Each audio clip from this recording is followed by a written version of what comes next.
तो इसके आगे का पार्ट करते हैं हम, ठीक है। तो मैंने आपको एडी करंट लॉस और ये लॉस तो बता दिया था। इसके आगे जो है, अभी तो ये जो मैंने बताया सिर्फ और सिर्फ ये आयरन लॉस के दो पार्ट थे, ठीक है। ऐसे ही कॉपर लॉस होता है दूसरा जो है इसका, वो है कॉपर लॉस, ठीक है। इसको हम बोलते हैं ओमिक लॉस या वेरिएबल लॉस भी बोलते हैं। ओमिक लॉस, वेरिएबल लॉस और स्क्वायर आर लॉस, बहुत सारे नाम हैं, ठीक है। इतने सारे नाम हैं और अब आप समझिए क्या है इसका मतलब।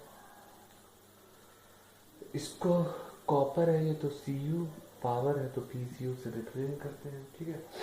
अब ये भी दो प्रकार का होता है कॉपर लॉस, जहाँ जहाँ धारा बहेगी, कहाँ कहाँ धारा बहती है, प्राइमरी बाइंडिंग में बहती है, प्राइमरी बाइंडिंग कॉपर लॉस,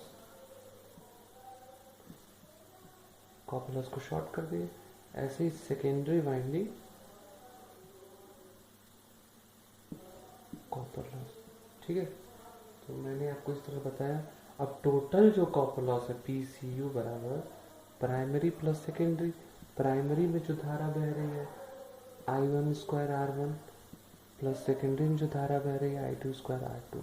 तो ये है आपका टोटल कॉपर लॉस, ये भी वॉट में ही होता है, ठीक है। तो ये होता है आपका कॉपर लॉस, धारा बहने की वजह से आपका लॉस होता है, तो ये है कॉपर लॉस, ठीक है। तो हमने आपको बताया, लॉस बता दिया और इफिशियंसी की बारी अब आ गई, ठीक है। अभी तक जो आपने पढ़ा है उसको समझ लीजिए, फिर से बताते हैं। आयरन लॉस, कॉपर लॉस दो होते हैं, ठीक है। आयरन लॉस के दो बेटे, इसके भी दो बेटे। तो आयरन के दो होते हैं हिस्टैरिसीस लॉस और eddy current loss. Hysteresis loss आपको मैंने बताया था पीएच से रिप्रेजेंट करते, KH BM पर N होता है और आपका BM पे N आपका F होता है और फिर क्या होता है V होता है, वॉल्यूम ऑफ द कोर। ऐसे ही PE जो होता है एडी करंट लॉस, उसमें होता है आपका KE BM पे square F square T square V, thickness T होता है, V वॉल्यूम होता है। फिर ऐसे इसमें दो होते हैं आपका प्राइमरी और secondary, I1 square R1 I2 square R2, ठीक है। तो इस तरह से मैंने आपको सारे लॉस के बारे में समझाया, डेफिनेशन भी बताया। हिस्टैरिसीस, हिस्टैरिसीस जो होता है वह एक्चुअल में होता है वाइंडिंग के, जब धारा बहेगी तो कोर मटेरियल लो, चूंकि आयरन है उसमें और वो अट्रैक्शन रिपल्शन दोनों होगा, धारा एक बार आएगी एक बार जाएगी, आ रही है मतलब अट्रैक्शन हो रहा है, जा रही है मतलब रिपल्शन हो रहा है, ठीक। तो इसकी वजह से ये सब हो रहा है। ये सब जानने के बाद अब हम आपको बताने जा रहे हैं इफिशियंसी। जैसा कि मैंने आपको इफिशियंसी के बारे में बताया था, output power divided by output power plus losses, ठीक है, इन ट्रांसफार्मर। इतने में से जितना आपको ट्रांसफार्मर पढ़ाया जा रहा है 10 से 15 नंबर के एग्जाम में आएंगे, तो आप जितना बेहतर पढ़ सकते हैं उतना बेटर होगा आपके लिए, ठीक है। तो इफिशियंसी बना, आउटपुट पावर को मान लीजिए हम PO लिख दे रहे हैं, ठीक, दिख ही रहा होगा आपको। तो आउटपुट पावर PO और इनपुट का पावर, दो हमने चीज निकाला, एक PCU निकाला था और एक क्या निकाल दिया था, PI निकाला था, ठीक है। तो ये है आपका, इस तरह से हम इसको लिख दे रहे हैं। अभी लिखने के बाद तो एक चीज और आपको बताना है जो कि जानना जरूरी है आपके लिए। क्या जानना जरूरी है, थोड़ा सा एक चीज मैं देख लूँ। द पॉइंट आर डिस्ट्रीब्यूटेड,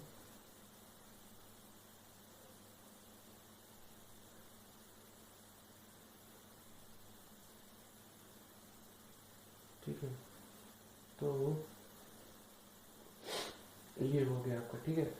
अब इसके बाद आपका बहुत ज़्यादा नहीं पढ़ना, ठीक है। तो एक लाइन में मैं आपको और बता दे रहा हूँ।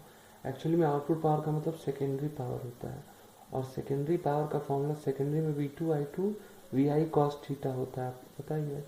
तो VI cos थीटा 2, ऐसे ही इसका फॉर्मूला यहाँ भी नीचे है, VI cos theta 2 plus PCU plus PI, ठीक है। ये है डायरेक्ट वाला, यहाँ तक आपको जानना होता है, ये सब आप जान लेंगे तो समझ लीजिए कि आपने इफिशियंसी और लॉसेस के बारे में बहुत कुछ जान लिया है, ठीक है। अगर इतना आपको समझ में आ जाता है, इतना जितना मैंने आपको बता दिया इतना समझ में आ जाता है, तो अभी आपको पढ़ना है कूलिंग और ट्रांसफार्मर। ट्रांसफार्मर में कूलिंग क्यों जरूरी है, कैसे कूलिंग करते हैं, थोड़ा सा आपको बुक का हेल्प लेना पड़ेगा क्योंकि उसमें चित्र भी बनाने होंगे आपको, ठीक है। तो इन सारी चीज़ों को आपको ध्यान देना है, ठीक है।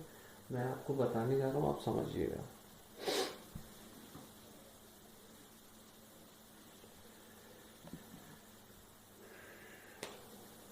ट्रांसफार्मर कूलिंग, कैसे ठंडा होता है ट्रांसफार्मर। तो पहले कूलिंग क्यों करते हैं, ठंडा करने की क्या जरूरत है, ठीक है। तो ये जान लीजिए कि क्यों ट्रांसफार्मर के, देखो क्वेश्चन बहुत सारे पूछते हैं। पहले तो ये पूछता है कि ट्रांसफार्मर में कूलिंग क्यों की जाती है, what is the necessity to cool transformer, cool करने का क्या जरूरत है। तो जहाँ पे कूल वर्ड आ गया इसका मतलब कहीं ना कहीं हीट आ रहा होगा, ठीक है। तो सबसे पहले ये जानिए, अभी जस्ट मैंने आपको बताया है कि ट्रांसफार्मर में जो दोनों लॉस होते हैं, जब आपका धारा बहेगा, देखते होंगे कभी कभी स्विच आपका गर्म हो जाता है, जब उसी स्विच में जहाँ पे 2 एम्पियर की धारा बह रही है अचानक हाई वोल्टेज वाली धारा बहेंगे या बड़ा ज़्यादा सप्लाई लेने की कोशिश करेंगे तो वो गर्म हो जाता है, ठीक है। वैसे ही यहाँ पे भी है, क्या होता है जो कोर लॉस है, कोर लॉस यानी कि आयरन लॉस और कॉपर लॉस है, ये जो दोनों लॉस हैं ये कॉजेज है किसके, हीटिंग के लिए, यही रिस्पॉन्सिबल है हीटिंग ऑफ ट्रांसफार्मर।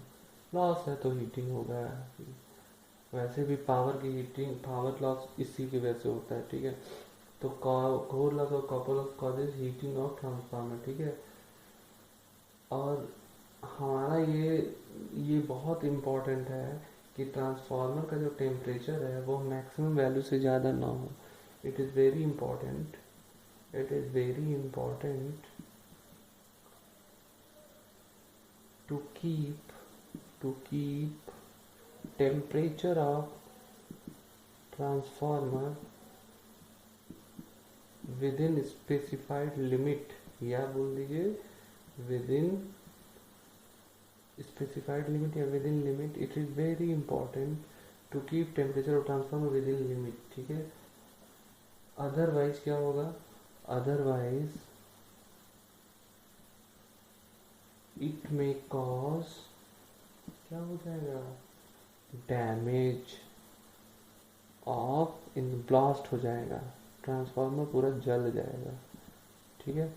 तो मैंने आपको सभी चीज़ों को समझिए और ये समझिए, पहले ये सारी चीज़ें मैंने आपको बताई है कि ट्रांसफार्मर में कूलिंग क्यों किया जाता है। ट्रांसफार्मर में दो तरह का लॉस होता है, कोर लॉस और कॉपर लॉस। दोनों कोर लॉस और कॉपर लॉस की वजह से ट्रांसफार्मर में हीटिंग होती है, ठीक है। और ट्रांसफार्मर में हीटिंग होती है, ट्रांसफार्मर को ये ट्रांसफार्मर में बहुत इम्पोर्टेंट ये है कि ट्रांसफार्मर का टेम्परेचर स्पेसिफाइड लिमिट से कम रखा जाए, ठीक है। Keep temperature of transformer with in speed, या बोला जाए कि मैक्सिमम टेम्परेचर से हमेशा कम रखा जाए। अगर ऐसा नहीं करेंगे तो ट्रांसफार्मर में इंसुलेशन क्या हो जाएगा, डैमेज हो जाएगा, ठीक है। तो इतना मैंने आपको बताया है, इससे में आपको कोई दिक्कत नहीं हुई होगी, ठीक है। अब देखिए कैसे कूलिंग किया जाता है, बहुत सारी कूलिंग के टाइप हैं, तो ठीक है थोड़ा सा बुक का हेल्प लीजिएगा, चित्र आपको बनाना है, नहीं समझ में आएगा तो मैं आपको बताऊंगा, लेकिन थोड़ा सा आप हेल्प लीजिएगा।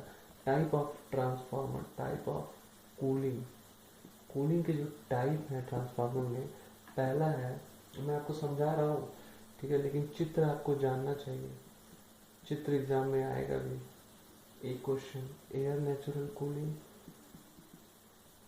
दूसरा है आपका एयर ब्लास्ट कूलिंग, इसके हिंदी नाम बड़े अच्छे अच्छे हैं, ठीक है। तीसरा है आपका ऑयल नेचुरल कूलिंग,